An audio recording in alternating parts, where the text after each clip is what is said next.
мектептерде жана жогорку окуу жайларда хиджабчан жүрүүгө уруксат эмес болчу. Ошондон улам жоолук салынган кыз-келиндер Түркиянын ичинде билим ала албай келишкен. Быйыл бул мыйзам жокко чыгарылды. Эми мындан ары кыз-келиндер эркин эле жоолукчан жүрө алышат. Коңшу Казакстанда быйылкы жылдын март айында президент Назарбаев мектептерде жана коомдук жайларда паранжа жана жоолук кийип жүргөндөргө каршы экенин билдирди. Казак кыздары болбой эле оронуп, чүмкөнүп, мектептин ордуна медреселерди тандашууда. Шулпан Хамед кыска юбка кийип жүргөндөн көрө ыймандуу болуп хиджаб кийип жүргөн туура дейт. Азыр хиджабтын дагы өз модасы бар. Кыздар эч кысылбастан эле каалаган түстөгүсүн, каалаган формадагысын тандап кийсе болот. Өзбекстанда дагы окуу жайларда хиджаб кийип жүрүүгө тыюу салынган. Бийликтегилер аялдардын исламдык эрежеге ылайык дене боюн чүмкөгөн узун хиджабчан көчөгө чыгуусуна тыюу салды. Анткени андай кийим астына бомба катып же курал жарак жашырып жүрүү коркунучу бар экен деп эскертишти. Ушул тапта коомдук жайларда жоолук салынуу, хиджаб, никап же паранжа кийүү маселеси дүйнөнүн бир топ өлкөлөрүндө талаш тартыш маселе болуп келет. Элиза Киненбаева, Алмаз Алимбаев, Азаттык плюс. Дүйшөн мырза, сиз азыр саналуу мүнөттөрдөн кийин митингге жөнөп кетесиз. Мен азыр программа тартылганга чейин сүйлөшсөм, сиз айттыңыз, радикалдуу кадамдарга барабыз депчи. Муну биз бүгүн ары же бери кылып чечпесек болбойт деп. Барып министрге эмне талап коесуз? Бүгүн чогулган эл буга чейинкидей мышык чычкан ойнотуп отуруп биз 5-6 жылдан бери биздин чыдамыбыз жетип бүттү. Бүгүн жоолук салынууга Кыргыз Республикасынын бардык аймактарында мындан ары карай тыюу салынбайт, уруксат этилет деген талап кылабыз. Эгерде ага макул эмес болуп, мына Кален айым сүйлөп отурганда атеисттик, коммунисттик, диктатордук системанын эмесин кайталап дегелер даба тотугушчу кайталаса, биз алар менен церемонистетип отурбайбыз, аларды кызматтан кетүүсүн талап кылабыз. Анда Канат Садыковдун кызматтан кетүүсүн керек болсо жанагы берки Дамира Кудайбергенова да ошо кетүүсүн талап кылабыз дагы, ордуна башка кишилердин келүүсүн талап кылабыз. Өзүңөрдүн адамыңар бар, намаз окуган, жоолук уруксат берген. Намаз окуган эмес, бул жерде атуулдардын укугу бузулуп атат да.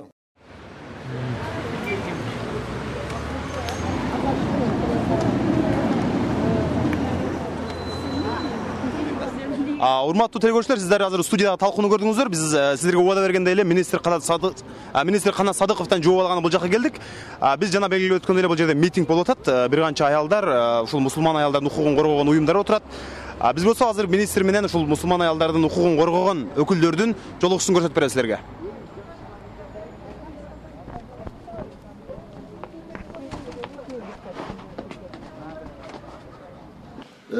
Элибизде 80-90% болгон мусулмандар жашаарын эсибизге алып бардыгыбыз деген, сиздер дагы, биздер дагы. Ошол 70-80% ар түрдүү улуттардан турган биздин атууларыбыздын кызыкчылыгы үчүн ошол приказыңызды чыгарып, ушул жерден биздин колубузга берип, же болбосо өзүңүз чыгып, же өзүңүздүн өкүлүңүз аркылуу чыгарып, элди окуп берип, иште тынчтык жол менен жыйынтыктоону сунуш кылабыз сиздерге. Биз тараптан ошол тыюу салынсын, же болбосо сиздер айткандай жашыруун бир буйруктар, же болбосо көрсөтмөлөр министрлик тарабынан даярдалган да эмес, берилген да эмес. Бул биринчи. Анан мен суроо берейин деген, сиздер азыр ушу кимдин укугун коргоп атасыздар? Биз Кыргыз Республикасынын 80-90%-ын түзүп турган атуулардын укугун коргоп атабыз. Кыргыз Республикасынын граждандарынын укугун коргоп атабыз. Себеби мусулман кыздар Кыргыз Республикасынын граждандары, жана да мусулман келиндер, окутуучулар ошолдо жоолук салынган, институттарда, мектептерде сабак берген. Ошолордун кызыкчылыгы үчүн биз келдик сиздерге. Ошол 80% мусулмандардын укугун ким бузуп атыптыр? 80% мусулман эмес. 80%, 90% атуулдардын балдары мектепте окуйт, мусулмандар эмес, атуулдар деп сүйлөйдүк. Себеби дегенде мусулманчылыкты өрөлүп кеп козгой эле туралы. Себеби кийим кийүүнү ар бир жарандын өзүнүн атуулдук милдети болуп саналат. Ал кийим моралдык, этикалык жакка карама-каршы келип калбаш керек. Мисалы үчүн тияк уяттуу жагын көргөзүп, кийинип алса албетте ал мыйзам тарабынан тыюу салынат. Ошондой учурда гана тыюу салыныш керек да. Уяттуу жерлери көрүнүп калган учурда. Ал эми тигиндей жоолук салууга так жооп берген жоксуз. Мен түшүнбөйм. Токтоп турсаңыздар, биз азыр берип менен жооп берели. Биздин министрликке эмне үчүн келип атасыздар? Себеби дегенде сиздер тарабынан буйрук берилип, Жерде айтып атат, министрлик тарабынан буйрук жогору жактан келип атат. Жок деп атат. Сиздер болсо жапчан кыздарды кандай Кереги жок, токтой тургула. Токтой тургулачы. Мындай сиздер токтоп тургулачы мындай. Ызычууну атайын салып атасыздарбы силер?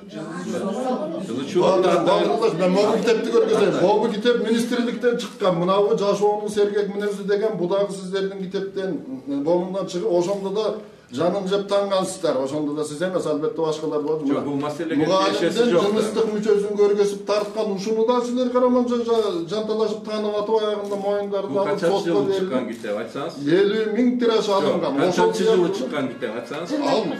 Ошолсуңарбы факт азырдагы болуп атат. Жылын айтпайсызбы? Канча жыл чыккан? 5-6 жыл мурун чыккан. Эмне тиешеси бар азыркы маселеге? Азыр биз түздөн түз азыр мындай сүйлөбөйсүздөр. Токтой турсаңыздар, мына силер министрликке келип атасыңар. Өкмөттүн өкүлү катары мен сиздер менен ушул жерде кабыл алып тынч сүйлөшүп алалы деп атабыз. Мен сиздердин бияка министрликке келгениңердин себебин түшүнө элекмин. Эмне үчүн дегенде, мага бир ата-энеден азыр айтып берейин. Бир ата-энеден же болбосо 10 ата-энеден ошол менин баламды мектепке киргизбей койду деп арыз түшүп, менин мына ушундай укугум бузулуп атат деген кайрылуу келген жок. Бул биринчи. Биринчиден. Экинчиден, сиздерде эгерде ошондой арыздар болсо, мага өткөрүп бериңиздер. Мен кайсы мектеп менен кимдер бузуп атканын негизинде ошол жерден, анан ушул жерден сиздер болсо жалпы ызычуу чыгарганын кереги эмне азыр? Ага биз макул эмес. Биз чечкиндүү түрдө каршыбыз, биз акылдаштык. Андай десаңыз мен деле Кудайга ишенем. Бул жерде бизде андай жок. Министрликтечи. Анда мына ишти өзүнүн нугуна алып барыш үчүн айтып атам, мына кайсы жерден кимиси кайрылып бизге бергиле, биз өзүбүз ошолорго эгерде жанакыдай мектепке барбай калса, ошонун эсебинен жоолук салган үчүн анда биз ошолорду жазага тарталы. Могу жердеги сиз айтып аткан укуктардын негизинде жазага тарталы. А жалпы бул маселени азыр көтөрүп алып, ызычуу болуп туруп, бизден буйрук чыгаргыла, болбосо баарын 80% мусулмандарды көтөрөбүз деп коркутууга алып барбагыла. Бул деген экстремизм болот сиздин тарабыңан. 80% дегенди сиз ишенбейсиз. Мен сизден жакшы билем аны. Уруксат берсеңиздер, негизи эле ушул арыздар биздин коомго түшкөн. Мен Мутакалим коомунун жетекчиси болуп. Анан азыр какой-то часть беребиз. Биз биринчи 4-5 арыз берип, калган 150 арызды азыр камдап атканбыз. Омбудсменге дайында. Себеп дегенде биз арыз бергенде ушуга чейин жооп бериле элек. Биз бул маселени түшүнүп бизге түшө элек болсо качан жооп беребиз? Каленеге түштү деп экөөбүз азаттыкта 2 күндөн бери айтышып атабыз. Айтып атат, биз муну бул маселени чечебиз деп. Биз кат түрүндө бергенбиз. Сизге бул маселе жетпейт. Сиздин мына угуп койсоңуз 1 мүнөт. Сиздин мынакей школьный, дошкольный, Кудайбердиева, Дамиреже газеталардын баарын интервью берип атат. Эгерде жоолук салынгысы келсе, анда медресеге окусун, биздин учебный заведение кирбейт деп. Это вечеркага чыккан, бүт жакка чыккан. 2008 год. Аркы жылдагы маселелерди азыр мына атайын азыр күчөтүп алып туруп көтөргөнүңүздөр туура эмес деп айтып атам мен. Сиз туура эмес айтып атасыз. Канат Жалилович, канча балдарды бердиңер, мынакей момундай укугу бузулуп атат, киргизбей атат. Мен өзүм телефон менен чалып кой, звонить этип, момунтип киргизип койгула деп сүйлөшпөйт. Быйыл эмне себептен? Быйыл эмне себептен болду? Азыр келип алып, сөз берип койсоңузбу? Ичинен угуп койсоңуздар. Жылдабай тургулачы. Мынакей Кылымеже, мынакей Кылымеже. Мен заявление берип коймузчу. Кылым Жалалбековна канча баланы орноштурдуңар?